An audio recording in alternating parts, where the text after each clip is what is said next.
Hey, what's up, everybody? Good Thursday evening to you. Welcome to I think it's 11th episode of Blue Truth and Bourbon. I am your host, Steve. Glad to have you here tonight. For those of you who are going to be tuning in live, appreciate you coming on. For those who are watching this on YouTube or Spotify or Apple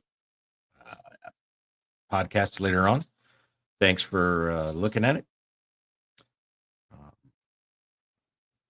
Not much of a busy day today. I don't think I did anything, didn't accomplish anything. So hopefully, you all were able to get the things done that you were able to do, and I'm glad to have you here tonight. So, as we get into things, again, as always, please don't hesitate to comment whenever you want to. I enjoy the back and forth. I enjoy the conversations we have. So, as you're looking at it, definitely give us some comments. If you're here and you're watching live, when you log in, let me know just by saying hello in the comments. I can see how many people are watching, but I can't see who is watching. So if you're here and you want to let me know you're here, that's great. Say hello. A couple of things before we get started tonight. I did put out a post earlier today about what we're going to be talking about tonight. We're actually going to talk about a couple of local officer involved shootings, and also probably going to get into the I don't know if you guys have seen it, but there's a road rage murder case that's going on, homicide case in Orange County. So I'm probably going to talk about that. Thought there were some interesting uh, points to that, and had somebody actually. I saw it last night on the news. I was watching it, and I was curious when they were talking about it, why it's going the route it's going. Um, and then somebody sent it to me this morning and said, "Hey, this would be a good topic." And I was like, "Wow, I need to talk about that then," because somebody saw the same thing I did. So before we get started tonight, a couple things. Um, got to listen this morning. I got a sneak peek, I guess not a peek, sneak listen to some new music coming out by a buddy of mine, Graham Nancaro, um, country music singer, uh, trying to make a living in Nashville. He's going to be in Las Vegas again coming up, I think March 18th through the 24th at the MGM Grand at the Losers Bar. So if you like good country music and you're interested in Vegas, there's always that. Uh, Down here at the bottom of the page that you can see now, his Spotify page. This is Nancaro. His name is Graham Nancaro. I got to listen to some of his music, his new music coming out this morning, and it was really good. So if you're into the old or the classic country sound instead of this new pop country stuff they got out there, give Graham a listen on Spotify. Also, most of you who watch this show probably know who I'm talking about.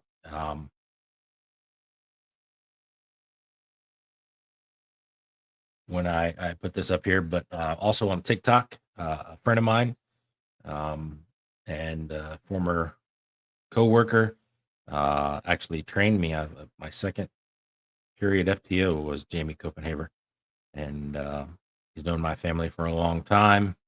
And Jamie is retired from law enforcement and is a has his own show on TikTok called The Daily Brief with Jamie Copenhaver. So if you get a chance to check that out, Jamie does a lot of law enforcement stuff, does a lot of political stuff.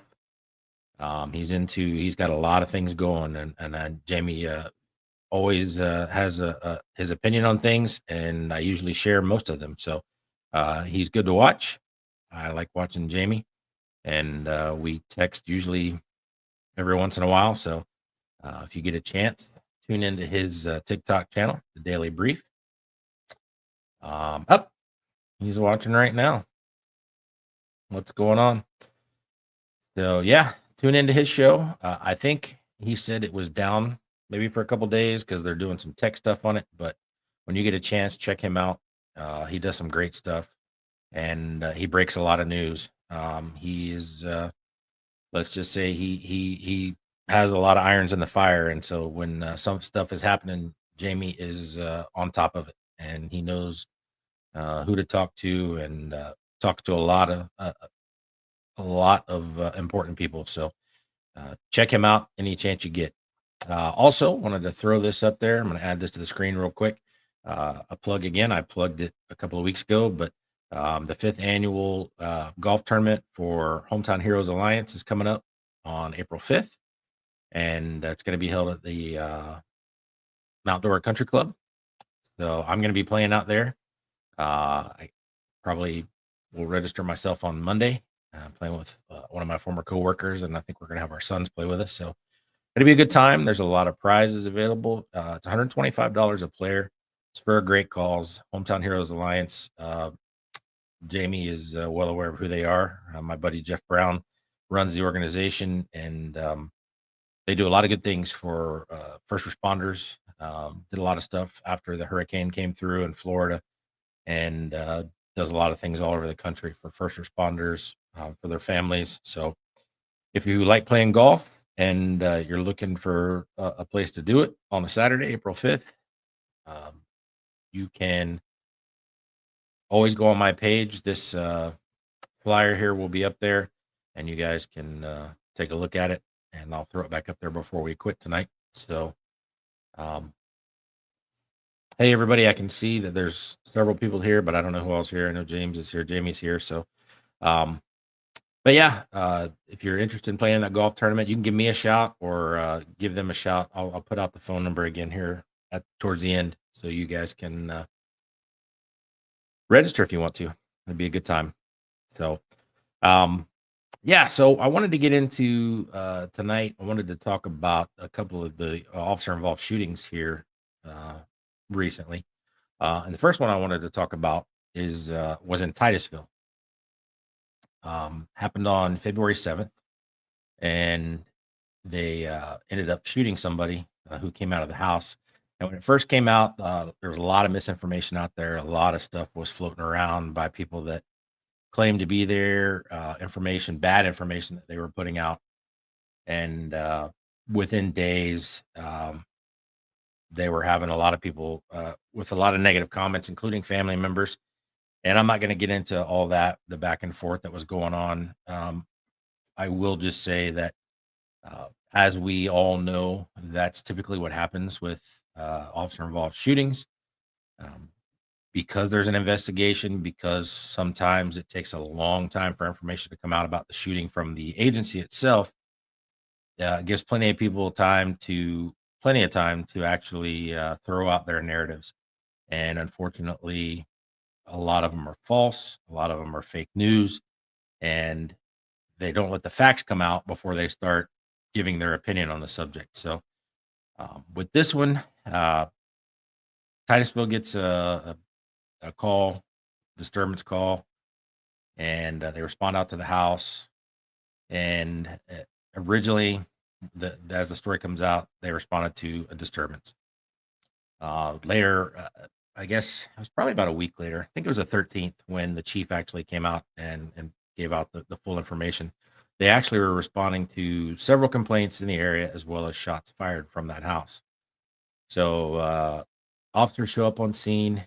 Uh, I guess everybody inside decides, hey, uh, it's time to leave the area. So everybody starts kind of getting out of the house. When they first arrived, they noticed somebody trying to go out the back window. And then the subject, who ends up getting unalived, comes out the front door. And he's apparently jumping over several people that are also trying to get out the door. And as he does, he trips and a handgun falls out of his waistband. At that point, he's still running forward, um, running at an officer who apparently has already said, hey, he's got a gun. And as he's running forward, he picks up the gun. And at some point, shots are fired. He's struck and, of course, ends up going to the hospital, and he did not survive his injuries. So, again, immediately there were several accounts and people saying, well, he's not like that. And Why were the cops there in the first place? Apparently, that same house, 2 days before, so February 5th, there was a search warrant conducted on that house. Several people were detained. I don't know if anybody was arrested, but several people were detained for drugs. And I guess the search warrant was done because they had narcotic sales there, as well as all the shots fired calls. They had, I think there was something like 200 calls for service at that address in a year span. I think that's what it was. And so, I mean, it's not like the house was, not known to the Titusville Police Department. They didn't just like randomly. I know, being a 25-year veteran of law enforcement, I have showed up at several houses where people just assume that we are picking on them and that we randomly fell out of the sky at their address just to mess with them. So, from the information that the chief of police put out, we understand that they weren't just there by accident. Okay, they were there because they got calls, several calls for service about shots fired in the area and stuff like that. So, because of that, this guy is trying to get out of the area, drops a gun, decides to pick it up. Now, I will tell you this. I'll tell you a little story. So, right towards the end of my career, actually in the last year of my career, we had a call go out. I think it originally went out as a home invasion with a shot fired, and ultimately, as we're responding, we're getting updates that it's a kidnapping or a possible kidnapping had occurred, and the person got away. And so there's a specific description of a vehicle. It was a white SUV. Put out the description of the vehicle. I'm kind of slow rolling it to the call because there's people closer to the house. So I'm looking to see if I can see any vehicles that match the description. Sure enough, I get to an intersection and there's a car matches the description, and there's a problem with the windshield and upper right passenger right hand corner, and I can't really tell what it is. Looks like it smashed in a little bit. Can't tell what the problem was, but he's able to turn before I can get onto the same street, turn back around, and get behind him. So as I'm getting closer to getting behind him, the dispatchers updates the tag of the vehicle, and sure enough, as I'm coming up, I'm passing him because I don't want him to get spooked. But as I pass him, the tag matches and everything, so I call it out, and everything gets set up. And so he continues to drive, makes several turns, and he actually turns into a gas station that has a car wash. Sorry, my dogs are going crazy because my wife coming back home. I knew that was going to happen. But anyway, he turns into a car wash, and basically at that point, because there's so many of us there, we box him in. I'm in the stall next to the stall that he's in the car wash, off the driver's side, and we're giving him commands to get out of the car, show us his hands, and he gets out, and it looks like he's going to give up, and then all of a sudden he just decides to take off running. So we go and chase. I try to tase him, but because only one of the prongs hit, it wasn't effective, and that becomes important here in our next uh, scenario, the next shooting we talk about, taser. But as he's running around the front of the gas station, the gun falls out of his waistband, slides across the concrete, and he's running, still moving forward. Obviously, the momentum had carried the gun forward. So he reaches down to grab the gun, and for whatever reason, God whispered into his ear not to pick the gun up. And it was a good thing because I was already slowing down to take a shooting stance. Because had he picked that gun up, I was going to have to protect the people that were around, and things were probably going to get bad for him. So didn't pick the gun up, continued running, and we caught him and took him down. I say all that to say this Titusville shooting, um, when you look at it, it's just like anything else that occurs in a law enforcement shooting, in a lot of different areas in law enforcement. And ultimately what the standard that's used is what they call what a normal prudent person would do, or the reasonable person standard is what they use. And basically what that means is in the same circumstance, what would a reasonable person who's not a law enforcement officer, a reasonable person that's, just a civilian, would they do the same thing? How would they react? Would they react the same way? So ultimately, this guy reaches down, picks up the gun, and uh, gets shot for it. And unfortunately for him, it ended in him not being here anymore. So with that, people start screaming, well, why did they shoot him? They didn't have to shoot him. Um, and so when you use the reasonable person standard and you say, okay, well, would a reasonable person have fired that gun? Here's what you have to understand is this guy bent down, he picked up a gun and he's shot by the police. So when you start giving all your fake narratives and all your other stuff, when you put those aside and you say, if somebody was running at me, picks up a gun, I have to make a decision. And for law enforcement, it's a split second decision because ultimately, in this situation, whether it's a cop or not, I'm asking you because I realize when we talk about these things, the guys that are, those of you who are watching tonight, and I appreciate you being here. Those of you who are watching, I realize that 99% of the time I'm speaking to the choir. So, but in the event that somebody's watching this outside, picks it up on YouTube or Spotify, and they're not in law enforcement, I'm asking you to put yourself in this law enforcement officer's shoes. When somebody's running at you and they pick up a gun, odds are the only way they're going to escape from you is to shoot. And so a reasonable person would probably shoot that person that picks up the gun. And that's what this officer did. He has a split second to make a decision on whether or not, because ultimately, here's what's going to happen. One of the two of you is not going home that night in the same way you started the day. You may not be unalived, but you're probably going to have a few more holes in you than you did when you started the morning, when you woke up.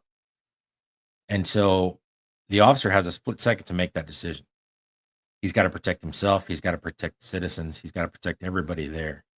And so he makes that decision and he shoots. If you are not an officer and you put yourself in that guy's shoes and you say that, well, I wouldn't shoot. Why I wouldn't shoot him just because he picked up a gun. I'd probably tell you you're a liar. And if in reality you wouldn't shoot, I would say that there's probably something wrong with you if you say you wouldn't, because I don't know of anybody that is willing to sacrifice themselves for absolutely nothing.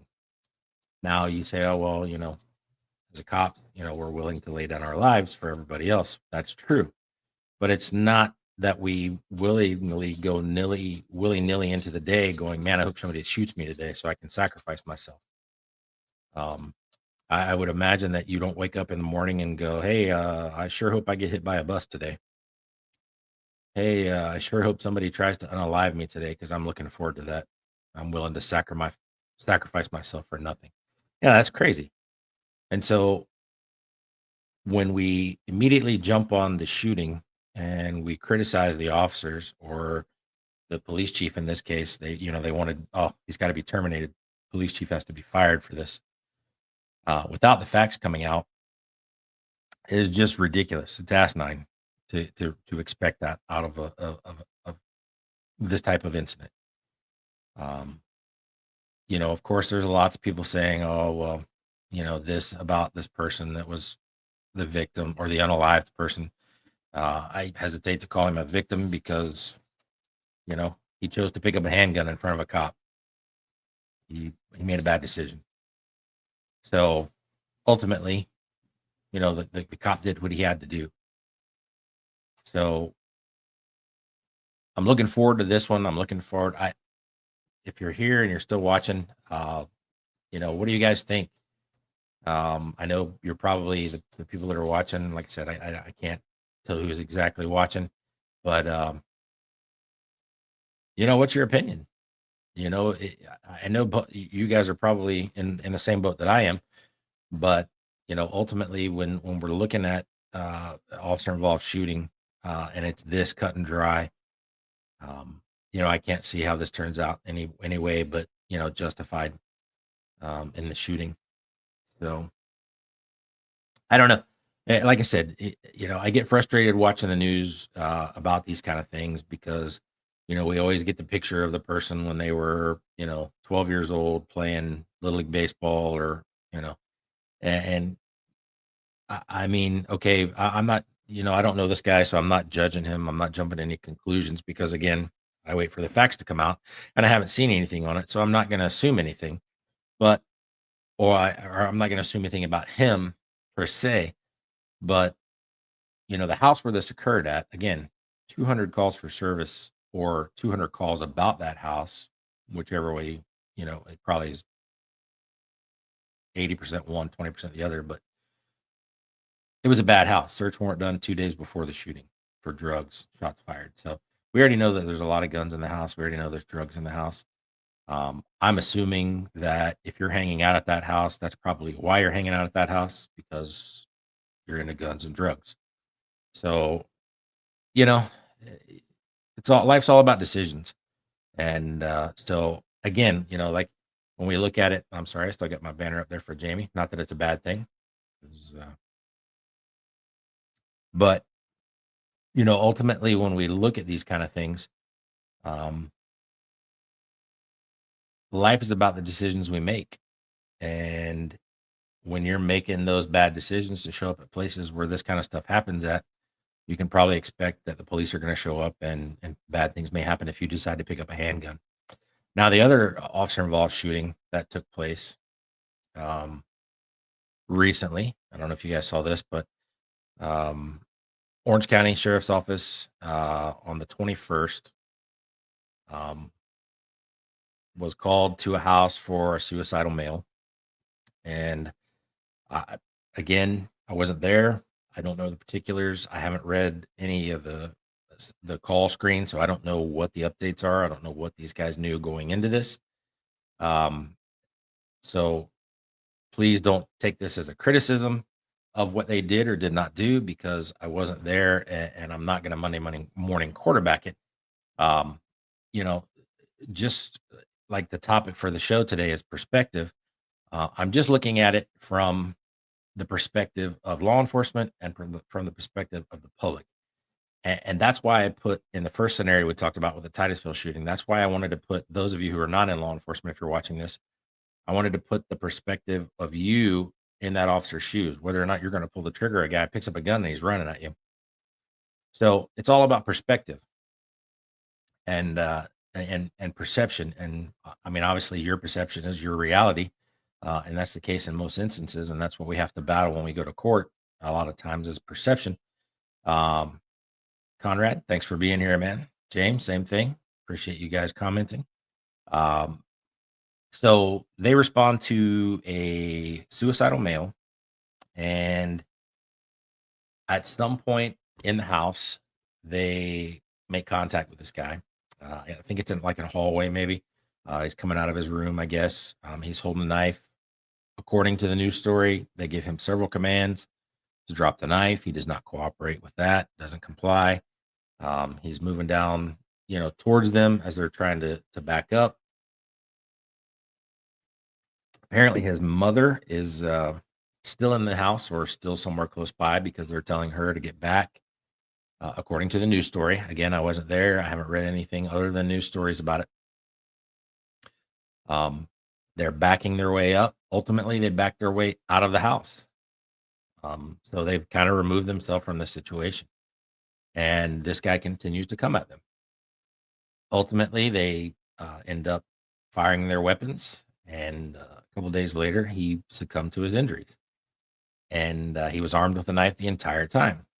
Now, according to the news story that I read, I guess it was Channel 9. Mom's story is a little different. Which, when I say different, it's not. She doesn't contradict anything that took place, other than she says that she told the deputies. Um,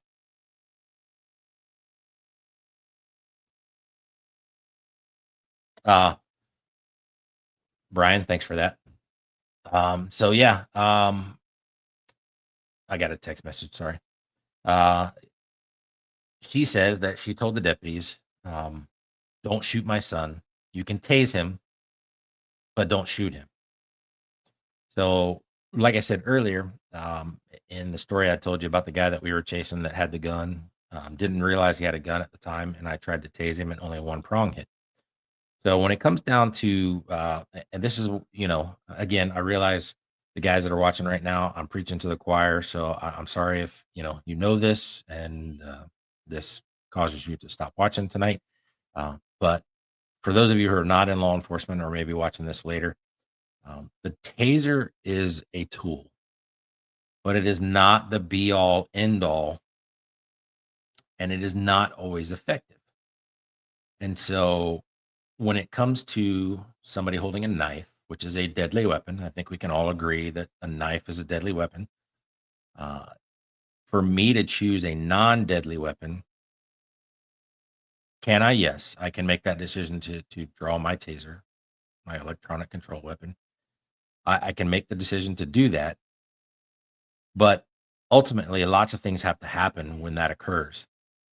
First of all, um, the reactionary gap that they've determined is 21 feet in 3 seconds. That's how fast somebody can approach you. That's the ground that they can gain 21 feet within 3 seconds. 3 seconds is not a lot of time when you're having to make a decision on what you have to do. So when you're in that situation and you ultimately decide that you're going to take you're going to take out that electronic control weapon, the um, the choice is, or the decision that you made is, and if you decide to use that, um, the taser, it's incumbent upon a lot of things happening. First of all, is it going to work when you pull that trigger? Is it going to go? Because there are times where I have been just testing, you know, the taser and pulled the trigger and it doesn't go off. So it doesn't work. Something's wrong. Battery, something malfunction within, the components. So now I've made that decision that I'm going to use the taser because that's what mom said we could do. You can tase him, but you can't shoot him. Now I pull the trigger, it doesn't go off, and he's already seen that come out. So the 3 seconds has already started. 21 feet in 3 seconds. That's what we're looking at. So now I got to drop that taser because he's already on top of me, and I run the risk of being stabbed, uh, sliced pretty well, and I could be unalived from his actions. Two, okay, let's say that it does go off. Well, like I told you in my scenario where I chased the guy and he dropped the gun, I didn't know he had a gun until after I tried to tase him, but only one prong hit. Well, both prongs have to hit in order for that taser to work. So when it comes down to it, if both prongs don't work, well, now he's got maybe one prong in him. The reactionary gap has already closed. That 21 feet is already closed. My taser hasn't worked and I'm still getting stabbed. So those are the things you have to consider when you're looking at that. He has a deadly weapon. I've chosen to use a non lethal weapon. And because of that, it didn't work. And I'm the one that's not going home at the end of the day. And he's the suicidal male. So 9 times out of 10, now, especially if there's two deputies there, you can have one lethal, one non lethal. But I'm going to choose the lethal weapon. He has a lethal weapon. I'm going to have a lethal weapon. According to the stories, and I don't see where mom has contradicted. I want to say that I read that she said they backed out of my house. Well, if they backed out of your house, they were trying to get away from this guy, and he's still coming at them. Ultimately, what happened was, he ended up getting shot and succumbing to his injuries later on. Um, Again, I wasn't there. I don't know what went on in that time frame. I don't know what words were said. I don't know what actions were taken other than what the news story tells us. Again, this guy was a suicidal male. Was it suicide by cop? Was this something that he intended to happen? I don't know. I've seen it. I've been on those cases. Most of them turned out better than this one did. And so, the point I'm trying to make about this particular incident is, and there obviously there are two different scenarios. One is a guy in crisis, and the other guy is an idiot that dropped the gun and then picked it back up to charge at police. Um, but the point I'm trying to make is that a lot of these instances fall under that reasonable person uh, standard. And I ask you again, just like in the first scenario, this guy's approaching you with a knife. He can reach 21 feet in 3 seconds. He's coming at you with this knife. Are you going to just let him get to you and stab you before you decide to do something? Because most of you who are and not, I don't, when I say you, I don't mean the people that are watching. Um, Most of the law enforcement that are watching um, feel the same way I do. But those of you, a lot of you who are not in law enforcement, that's what you expect, is that the cop's going to take a hit before they actually do something. If you decide that it's okay for them to, well, they should have tased him. The taser's not the be all end all. It's not going to work every time. Yeah, and James, exactly right. How often is it effective? Um, I got a buddy that worked for Taser and Taser International, and we'll probably have him on and we'll talk about this because it's an important issue. And so what I'm trying to get at, ultimately, for those of you, for those of you who aren't in law enforcement, I'm trying to shed a little bit of light on the decisions that we have to make as law enforcement officers, and the time frame that we have to make them in, and the reasons why we make those decisions. Because it's not like we go out there and we want to unalive somebody. Our ultimate goal is to get that guy help in this particular situation with the suicidal male. But if he's not cooperating, if he's not complying with things, I'm not going to take a stab wound to the neck and hope that I live just so he doesn't face consequences for his actions. And so, again, ultimately, I think this is going to end up in favor of law enforcement. I don't think there's anything that's going to come of this that's going to end up causing them an issue. I don't see that happening. I don't know. Maybe I'm wrong. In Orange County these days, I don't know because of the process that goes on with the judicial process after the arrests and stuff like that. So I don't know, and particularly because I've seen cases dropped. I've seen aggressively going after law enforcement officers who are involved in situations like this, and in trying to hem up some officers. And so far, so good. Knock on wood. I don't think anybody has been, that I can remember, has been well. There's charges been brought, but charges have been dropped against officers. So I don't know. Like I said, these two officer involved shootings both seem justified to me. There's nothing out of the ordinary about either of them. Um, I don't want, ultimately, and those of you who know those shootings I'm talking about, it's very easy for us to turn this into, or very easy for somebody else to turn this into a racial issue, which it's absolutely 100% not. Um, you know, in both scenarios, a guy picks up a gun, he's running. I don't have any alternative but to think that the only way he's going to get away from me as a police officer is to shoot me, because he can run as long as he wants and he's just going to go to jail tired. So he ultimately realizes the only way he's getting away from me is if he takes a shot, and I'm not going to let that happen. With the Orange County shooting, with the guy with the knife, again, he's suicidal. I don't know what's going on mentally for him. And so ultimately, was this a decision he made to do this so that a deputy has to do it for him? I don't know. And sometimes that is the situation. Um, Both of these events, uh, obviously for the families, are tragic.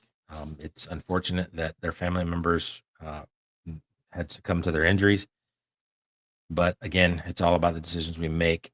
And what I'm trying to do is absolutely alter your perspective. If you're not in law enforcement, I am trying to get you to understand the perspective that we have, um, because of that standard, the reasonable person, the reasonable prudent person standard that says, would a reasonable person in the same situation who is not a law enforcement officer react the exact same way?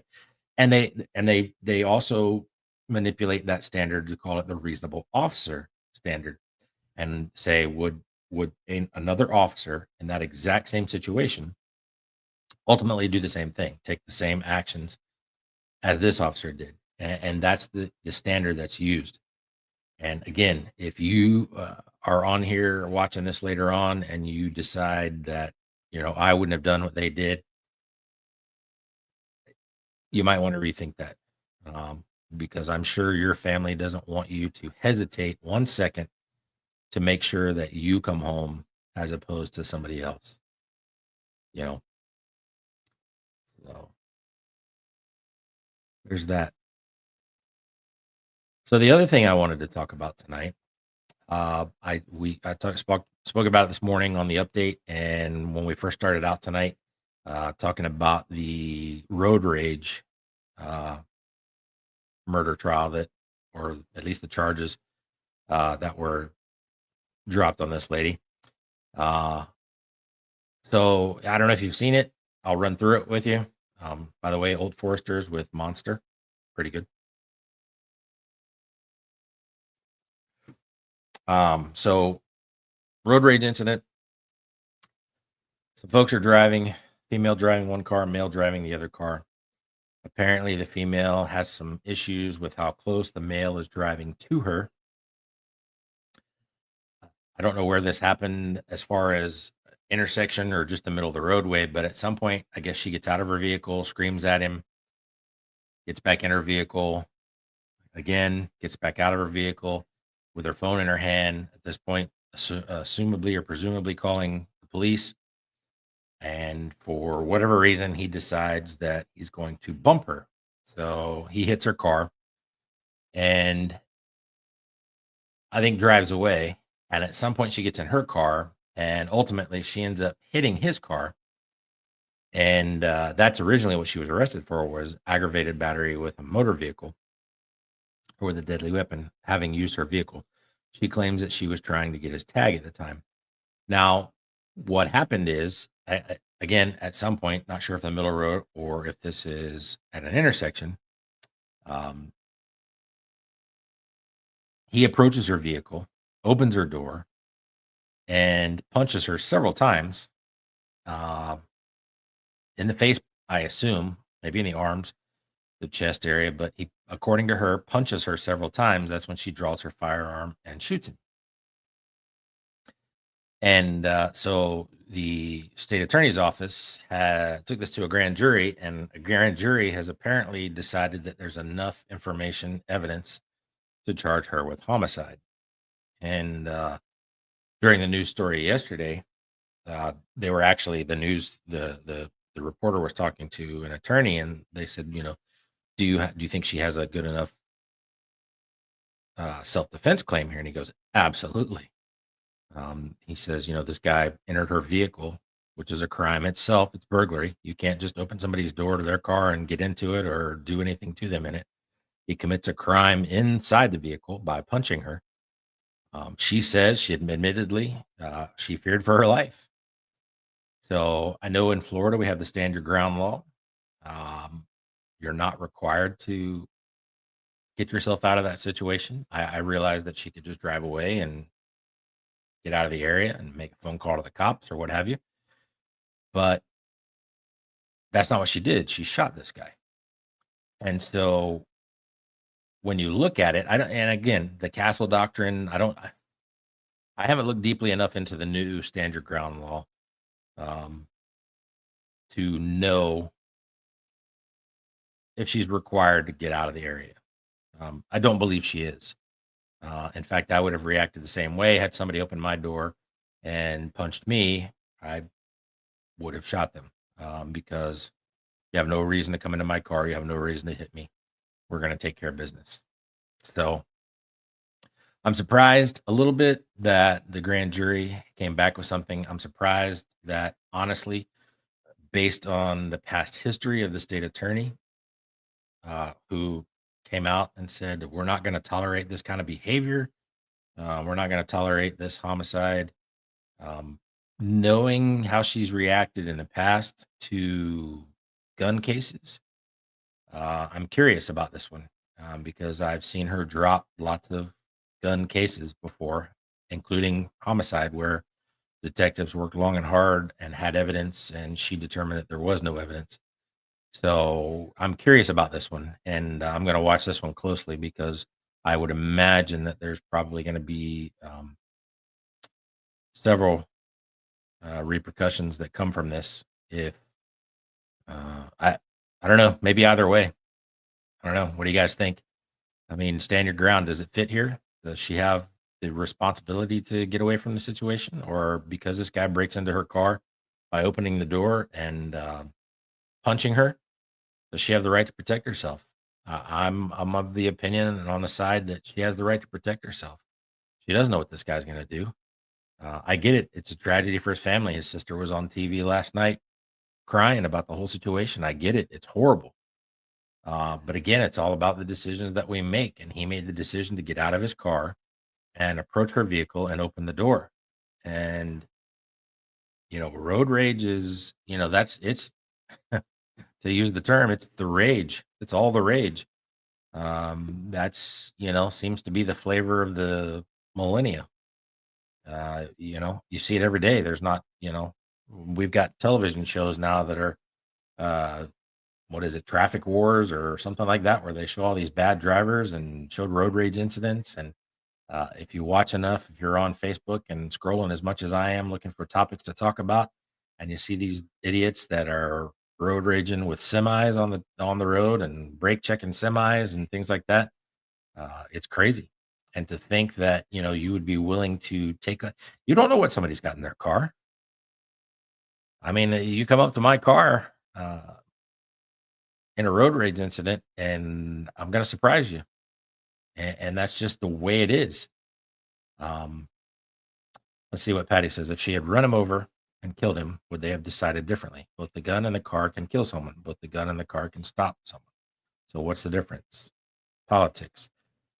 Yeah, Patty, you're right. And like I said, with the two shootings, the two officer involved shootings, because of the victim, who the victims were, it's very easy to get into a race question. And I hate to go there. I really don't want to. Um, I will say that I've done enough research, or having been in law enforcement within the last 5 years, when the state attorney has been in Orange County, I've seen a lot of cases that were dropped because of the race of the individual. And to see this one aggressively pursued when it seems like such a cut and dry, because I've been involved in cases early on, before the person passes away from their injuries, where I've investigated crimes on people that were seemed completely justified, in the actions they took, where they shot somebody or stabbed somebody in self-defense. Um, so, I mean, when you look at it from that perspective, it's very easy to get into that. I'm not saying that's what this is at all. Um, but the person happens to be white that we're aggressively pressing charges against. And when you I've seen cases like this not charged at all, justifiable homicide due to stand your ground. And that just seems to me what this is here is it's a stand your ground case. And I get it. It's got to go through the system. I don't have a problem with that. I just think that, I mean, when you look at it at face value, it's very easy to pick it apart. And I don't want to do that. But again, it's human nature. Um, you know, just like I talked about with the reasonable person, the reasonable, this is one of those situations, but with a reasonable person standard, you know, when if you were to say that I as a reasonable person would not end up shooting somebody, and ultimately they would end up hurting you, um, when you look at it from that way, like I said, I think there's something inherently wrong with you if that's what you think, because it's just human nature to want to protect yourself. It's human nature. Doesn't matter if you wear a badge and a gun or not. The human in you says, I'm not going home with any more holes or injuries than when I started the day. And so these situations, you know, where is this one going to go? I don't know. Like I said, I'm going to follow this one pretty closely because it seems like it's a cut and dry standard ground case. Ultimately, I don't know. I will tell you this, and let me read this real quick to myself so that I can share it with you. Uh,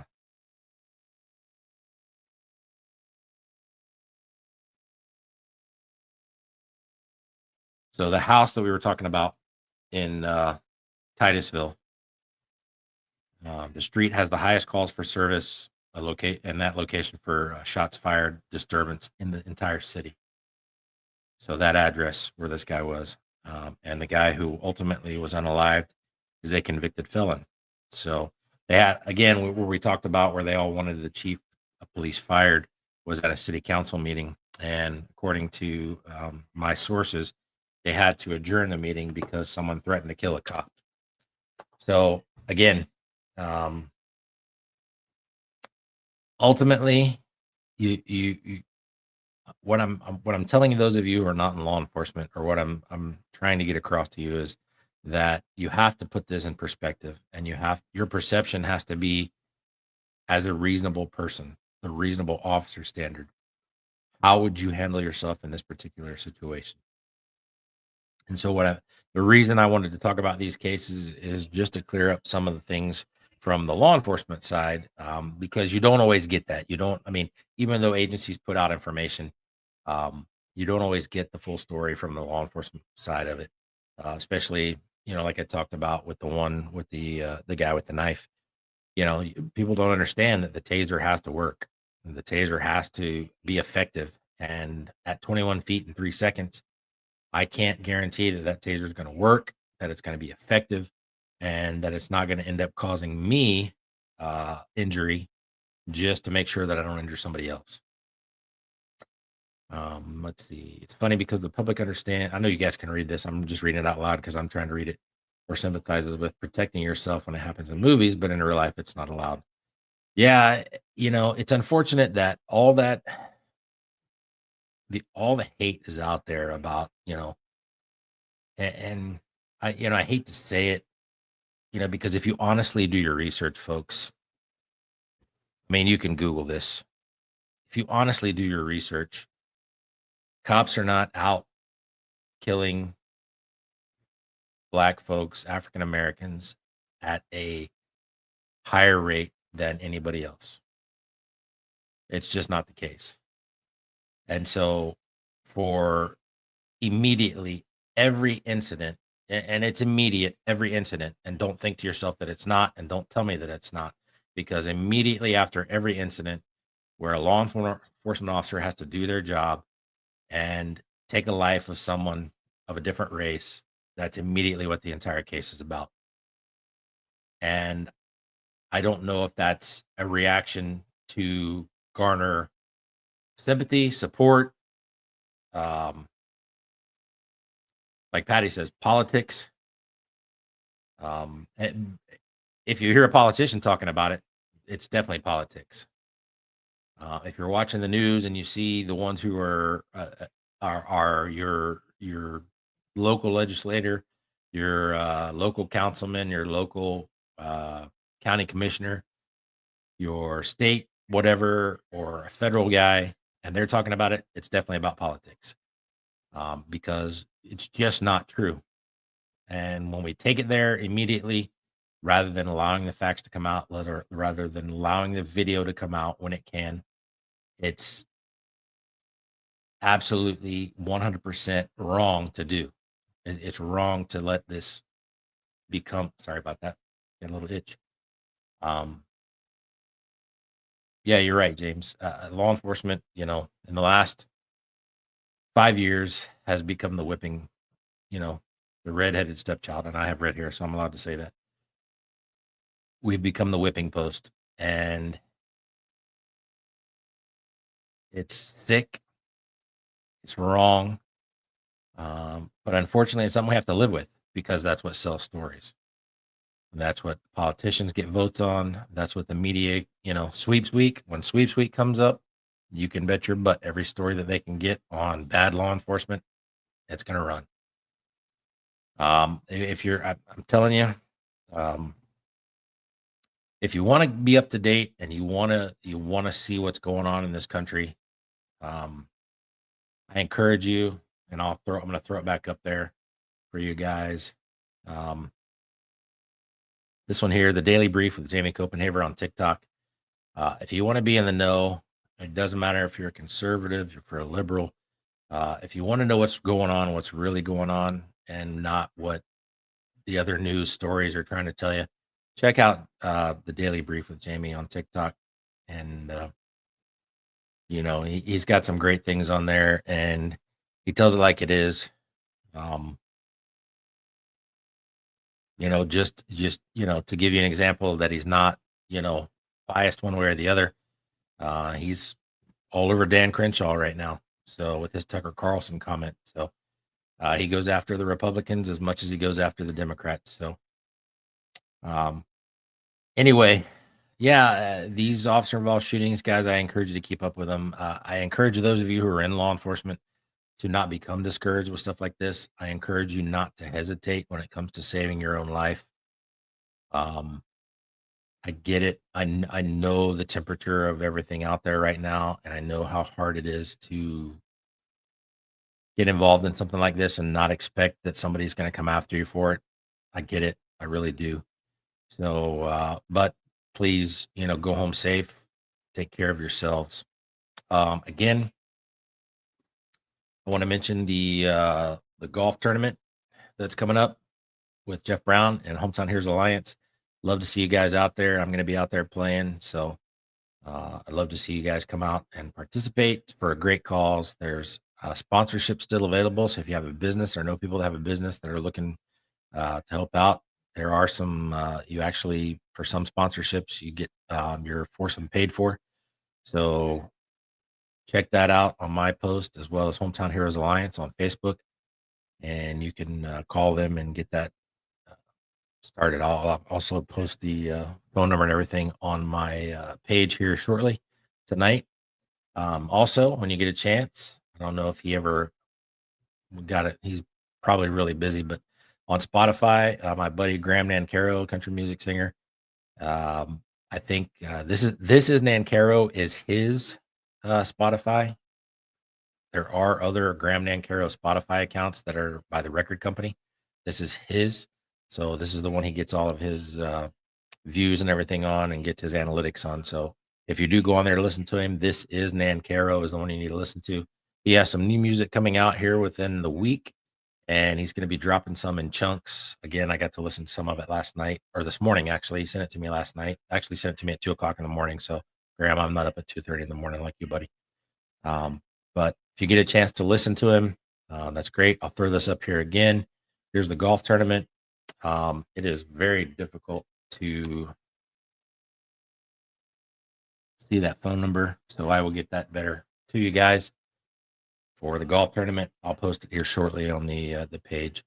So again, guys, thank you for being here tonight. I love the back and forth. Can I be your cigar and booze caddy? Oh, there you go. Yes, I will get you a cart, and you can run around with the bourbon in the cooler and the cigars, Danny. That would be perfect. Thanks again for being here, guys. Don't hesitate to leave your comments. Go over to YouTube, subscribe for me so my analytics go up. Again, doesn't cost any money. It's more of a follow than anything. But if you help me out in that way, I'd appreciate it. Pass these episodes along to people that are that need to hear them. I will tell you this: that I got to get with him, but I have been put in contact with an expert in First Amendment auditors. For those of you who are still in the job, and for those of you who want to watch just because you want to learn a little bit about First Amendment auditors, he's going to come on. I need to call him early next week and kind of get a rundown on what we want to talk about on the show. But hopefully next week or the week after, I'll have Leith Harrell on to talk about his former OPD officer. Get him on to talk about First Amendment auditors so that those of you who are still on the job can be aware of their tactics, things that they try to do, things that they say, and ways that you can work with them and not have to deal with them as much. So look forward to that. Hopefully everybody has a good week, rest of the weekend, and I look forward to talking to you next week. Hopefully, maybe next week will be the First Amendment Auditor Show. So leave me your comments about what you think about these cases. If you get a chance once we end it, these shooting cases, officer involved shootings. If you want to and you think about it, here is my email for the broadcast. Shoot me some topics. Hit me up on a text message if you have my phone number. Hit me up on the page. Hey, this would be a great topic. So that's starting to happen, and it's the things that you guys want to see. So that's what I want.